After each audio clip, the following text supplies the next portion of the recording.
Hi, welcome to Learn English Wise. Gustavo here. Today, I'll be sharing with you guys the most effective way to improve your listening. So, remember that all the strategies that we share with you guys in this channel are research based, so they actually work. So, make sure to stick to the end of this video. Let's go. So, it doesn't matter the skill that you want to master, it takes a certain amount of time to do it, to get to the level of proficiency that you want. It's usually thousands of hours spent to get to that level. With English, it's not different. If you want to achieve great results, you have to put in the work. Then you might ask me, I'm pretty busy and there's no way I can fit hours of extra learning in my pretty tight schedule. Maybe not even 1 hour. My answer to that is, I totally agree. And the same goes for most of us.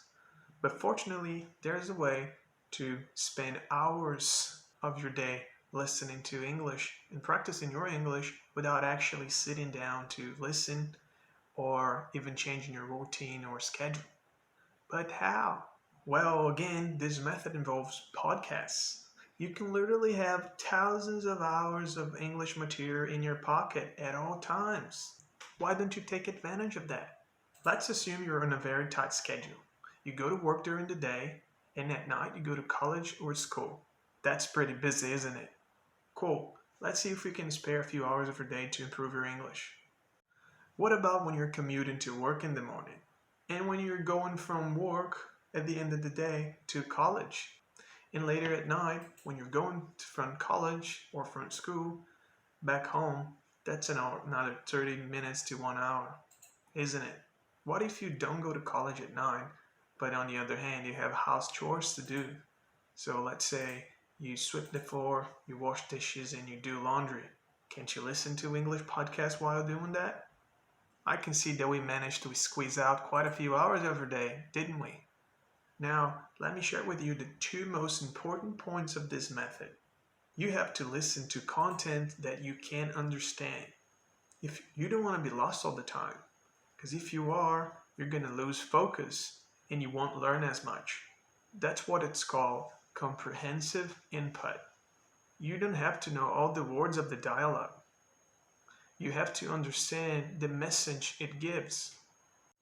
Let's say you don't speak German, and let's say you don't speak German, and a German speaker stood in front of you talking to you in German as if you knew German fluently.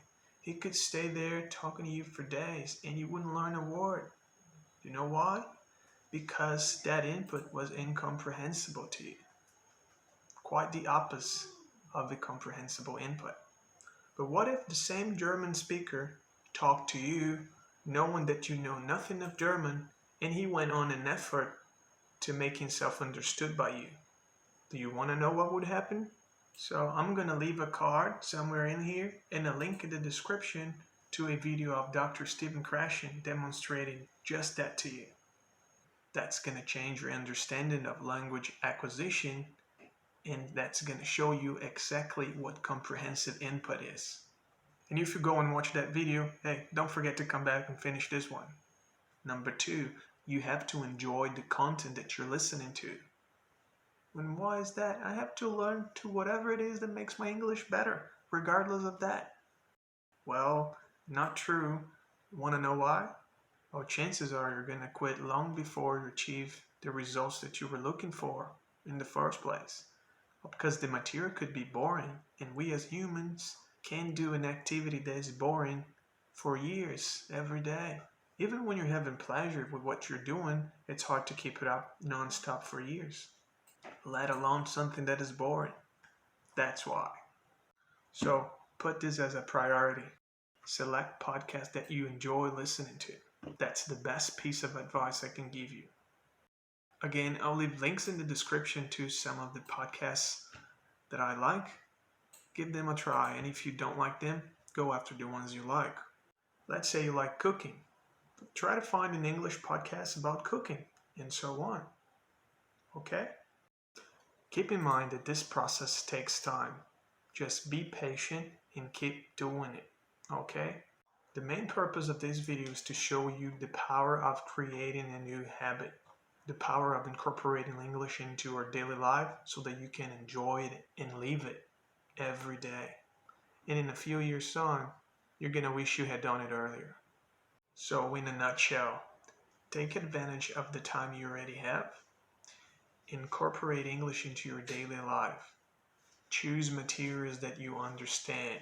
Make sure you enjoy it. And last but not least, keep doing it. I hope you guys liked this video. And if you did, give it a thumbs up and subscribe for more videos like this. And for those of you who made this far, I really want to get to know you. I want to know what you think, so please leave a comment, alright? And I'll see you in the next one.